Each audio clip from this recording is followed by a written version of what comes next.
extra, read all about it. Get your copies while they last. Stop the presses. And now for something completely different.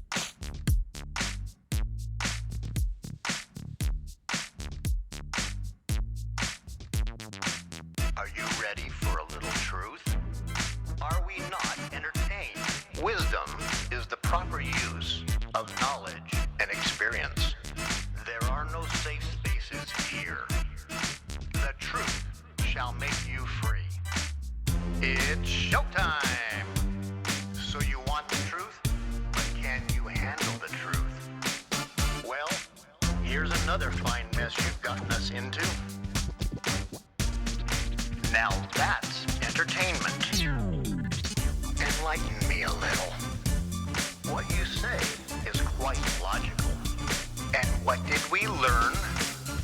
Prepare yourself for a little sensory overload. I came here for the truth.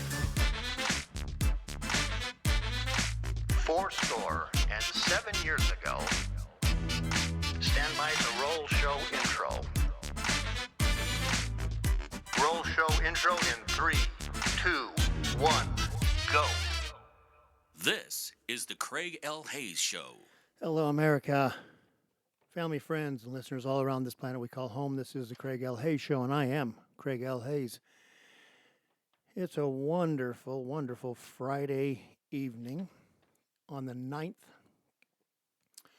Am I right? Yeah, the 9th of August.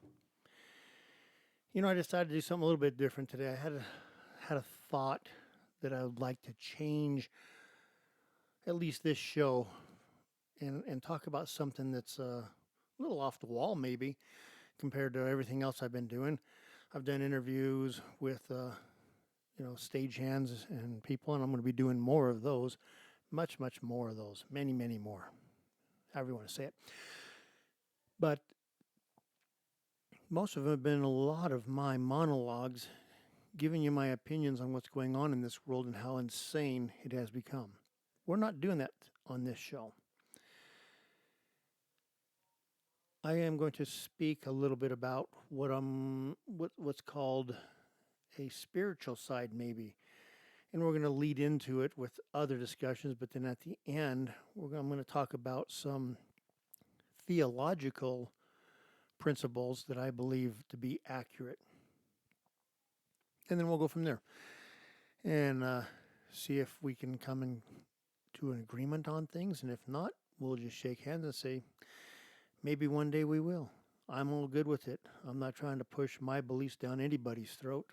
I'm just trying to explain my ideas and thoughts and hope that maybe it encourages other people to take a different look at things and possibly see if there's something there that's valid for them in their lives. So today's topic is going to be about reunions. Reunions. You know, as a kid, I can't even remember how many family reunions I went to because of my grandparents. You know, they excuse me. You know, they came through the Depression. They came through, born in the 1915, 1820s, somewhere in there, and came through World War II. My grandfather, Len, he was a naval intelligence officer reporting directly to his commanders and General Nimitz in the Pacific Fleet during World War II. And my grandmother was very proactive in union causes in Las Vegas, getting the food workers union strong and vibrant. I don't know how strong it is today, to be all honest with you, but I know when she was fighting for it back in the 50s and the 60s and the 70s, it was pretty strong. They had a good union and had good wages, good benefits. I don't know if that's like that today. I hope it is. For all those people that are working and trying to make a living and have a good living. But anyhow, they were very much into family reunions. In fact, I can't believe if there was a time, at least once a year, every 2 years, that we went to some reunion somewhere, A lot of times we'd go over to Logandale, Nevada, which is in the Overton Valley in the upper area of Lake Mead, where where my grandmother was actually born. She was born in St. Thomas, and when Hoover Dam filled up, it buried the house that she was born in. You can go there now because the dam is so low. You can see the outlines of the old properties and such, and know that that was a little town at one time next to the Colorado River. But anyhow, family reunions. That was the norm. We not only always had events together with all of my cousins, my mom, her brother, her sisters, and all of my cousins on my grandmother and grandfather's side. We were always in a family reunion type mode, if you want to call it that, because we were always together for Christmas and Thanksgiving, 4th of July, and just for any other reason we could get together. And Grandma and Grandpa would always make up the homemade apricot or peach ice cream. Anyhow, a lot of times you'd go to these family reunions and you wouldn't know very many of the people because they're all family of your grandparents and your parents. And you'd see sometimes some distant cousins that you hadn't seen in a while and say, hey, what's going on? And find out what's going on with their lives and see what's going on. You know, as we got older and older and we became teenagers and then went on to different aspects of our lives, those things kind of went away and you'd only make one here and one there. And you'd see the same people again, but fewer of them because they were getting older and they were passing away. But in your life, you were in high school. And in high school, you had all these friends and you had all these activities, and high school was the greatest thing for everybody. I couldn't stand high school personally. But at the same time, all these people that you went to school with, you knew their names, you hung out with once in a while, you did things with. 10 years down the road after you graduate, you're going to have a reunion. All the time. Things like this happen. And I, just for openers, had gone on a mission, a religious mission from my church, Church of Jesus Christ of Latter-day Saints, as a missionary to Perth, Australia. And there's more reunions there. They would always find ways to have reunions with all the people you served with down in those missions, down so far away. And those were awesome. But doing them one at a time, we'll talk about our high school reunion.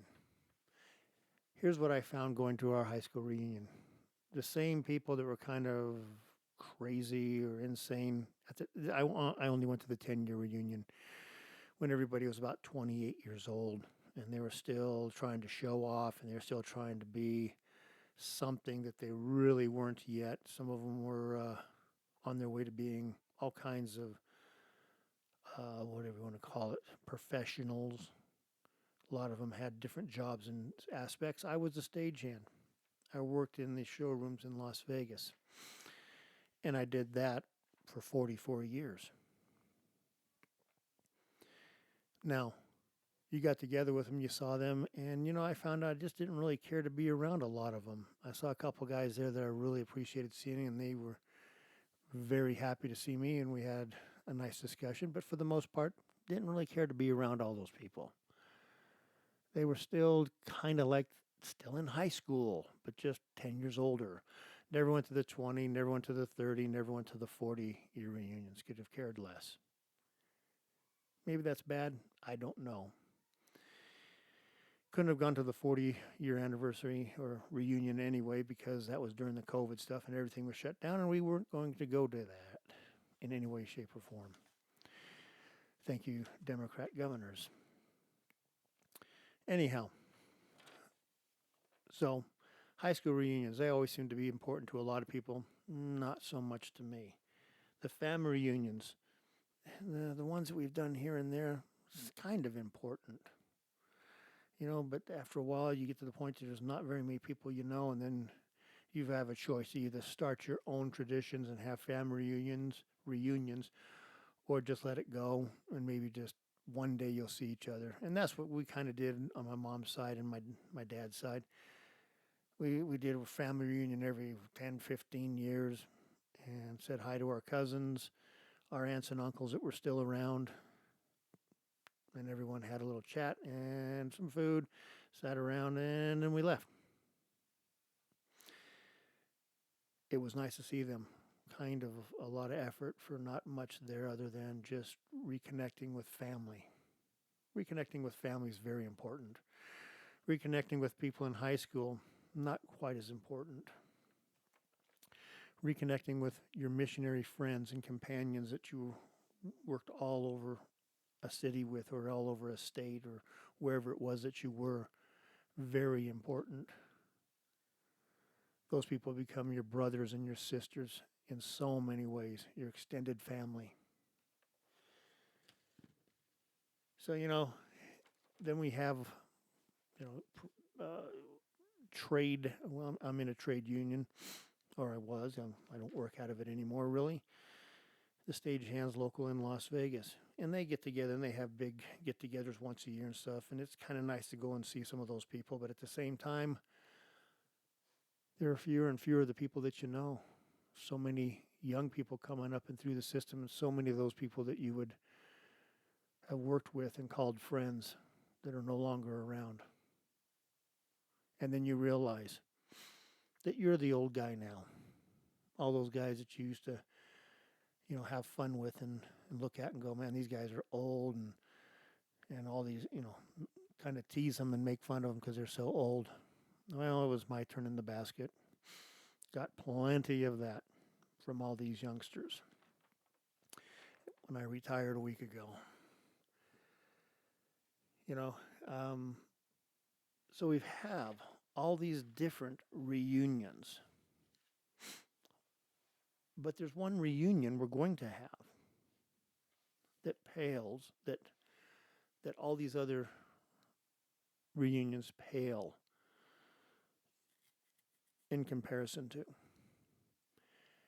The union of when we die, pass on, graduate, whatever you want to call it, however you want to call it, when we move on to our next stage in our existence and we go through the veil and we see all of the people we've ever known again. That is what's going to be a grand reunion. Everybody that you had been to reunions with, everybody that you had seen, experienced, even before coming to this world, you're going to meet them again. And you'll be able to pick up where you left off, and share experiences you had on this earth. Some will be great stories, some will be sad. Some will be probably ones that will make you upset, and some will just make you just so excited for them. It's going to be interesting. The belief system that I have is we are all one massive, hundreds of billions of individuals in a family under God. And He knows every single one of us. He knows everything about us. And He loves every one of us, regardless how good we've been or how bad we've been. He still loves us. And there's going to be a glorious get-together. Not that I'm looking forward to it, not that I'm saying, hey, I can't wait until I have that big old family reunion. I still like to stay here and do a few more things, at least another couple thousand podcasts, write another book or two, do a musical project, a show that I want to put together. Things that make your life fulfilling. Jeez, cannot get them out to work right now. So the concept is Do we believe that we're going to move on to something such as a grand reunion with past family and friends? I believe it 100%. I don't know what the faith is of the afterlife of other religions, on all other religions. I understand, some of them, and they all have some form of afterlife. An afterlife has always been part of our existence from the very beginning of time on this planet. I guess we're going to get to find out just what the real part of it is and what kind of relationships we had before we came here, and be able to renew with all of our friends, our family that have passed on, our extended friend, anybody that we've had contact with and we've shared any experience with, and even those people that we knew on the other side before we came to Earth. We're going to remember them and be able to have wonderful conversations, I hope, and pick up and go back and say, do you remember when? There's going to be a lot of that because we existed for I don't know how many millions or billions of years before we even came to this earth. So we have a lot to talk about on the other side.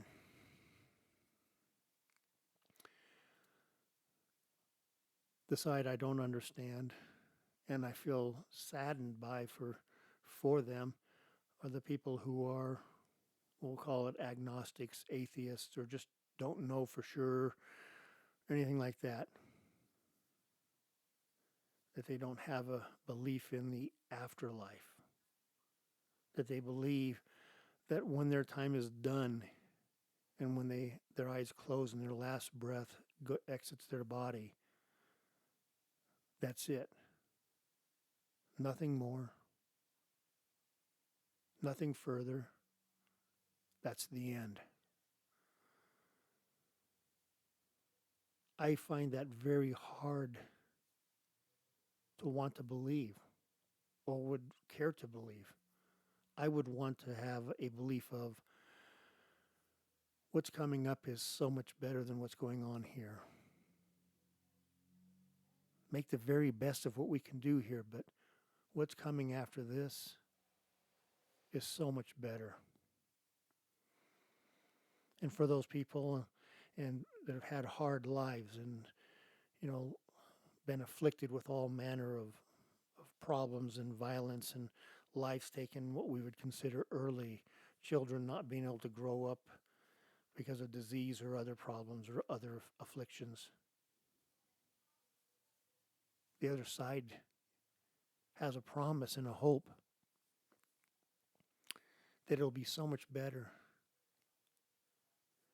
and so much peace and love on that side, surrounded by family and friends that love you, care about you. That's the theology that I want to believe in. That's the belief that I think we should believe in and strive for. If yours doesn't follow that, so be it. But I certainly want to, sorry. But I certainly want to. And I certainly want to have that and have my family around me and my children and grandchildren and so on and so forth one day around me for all eternity. And there's a way we can do that. Part of it, we don't have to really do too much at all because we're going to die and we're going to pass on as everybody else in this world will. So anyways, that's my thought for this show. A little bit of theology, a little bit of bringing us to this point, and just asking, hey, what do you believe? And if you believe something different, hey, good for you. And I'm not saying that sarcastically. Good for you. if you don't believe in anything, and that's the way you like it, and your life is easy to live as a, I don't believe in anything we were just talking about, well, good for you. If that works for you, I'm happy for you. I'm happy for whatever makes you happy and you have a good life from. I would hope that you could find greater happiness and greater joy. But you know what? I think that time will come where you'll get to have that understanding and insight and maybe be able to partake of it.